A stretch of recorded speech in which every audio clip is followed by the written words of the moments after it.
The implacable historic Italian, ill-fated distances must not be analyzed by distant nobodies, for if through only parental nurturing this feeling illogical does seem North American, it is disturbing nonetheless because due to our Italian pride in which we all gloriously subscribe. But yes, that word, wholesale conditionment, we're only the props within the play of borderline establishments that are backdated by now by some silly vow that was even sillier when they immigrated milk a Canadian cow. For if an American horizon glowed with the aftershine of some holy shared wine between the boss and the poor miskept laborer, then we have all consecrated a very dutiful Savior who foresaw a petty task in order for our social position to truly unmask with the cordiality of a two-bit supremacy, which was proved in a lofty, hefty object. But lofty, hefty object cannot be an aristocrat, cannot by an aristocrat be moved. Then their calloused hands gave the donut-eating pimps a hefty reprimand. For if a man must be treasured, it is by it towards whom he is measured. Then this gallant offspring shall not be burdened by dance bars and silly alcoholic wedding rings, nor will he fall prey towards torrid parliamental dismay.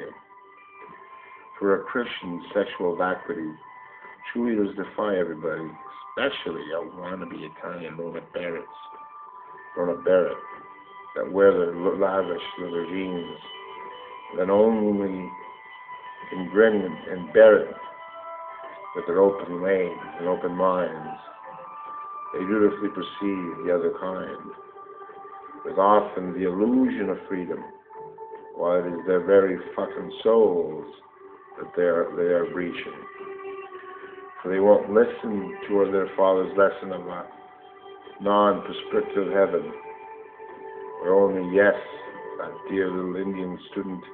at the Italian faculty did ever so much analytically describe, that these predicaments force only psychosis to make you females run and hide from the true Latin mastery over integrative, foolhardy impossibilities. Or so it seems. For a wretched bone often from its own sociological cause and racial effect must be disowned, and a discreet little flirt is better than really acknowledging the shovels between the dirt, which may be a creative drudgery, but its capitalistic means don't seem so foolhardy. Or a brave wake up at 5 o'clock in the morning. For those who wake up at 5 o'clock in the morning with some masculine diplomat is still snoring with that easy chore of saying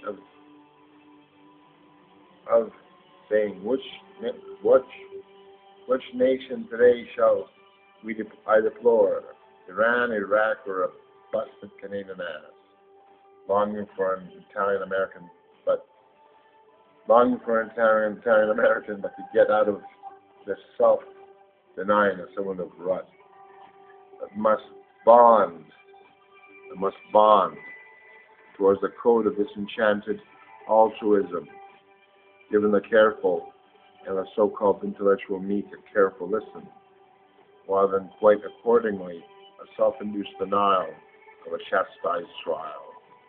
soothed by the tormented heart, while he was really playing with a brick cart and gloriously succumbed for some part-time green thumb that sustains that perhaps Canadian mothers aren't really all that bad. Europe will always buy your maple syrup and make a gosh darn it some profit from a very condescending outlet with a woolly mystical Mackenzie King like bushcraft. The Americans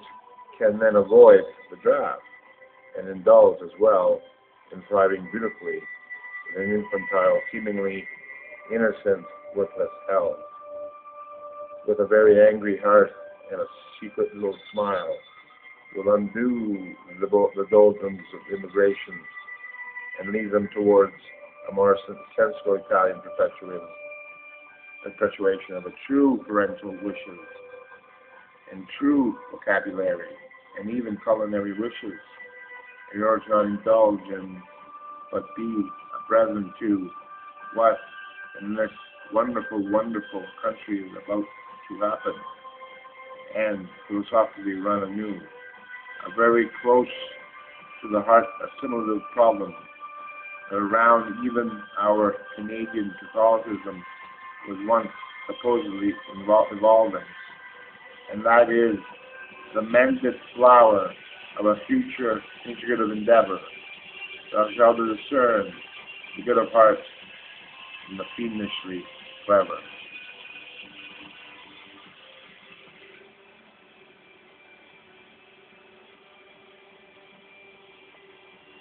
Take it easy, bro.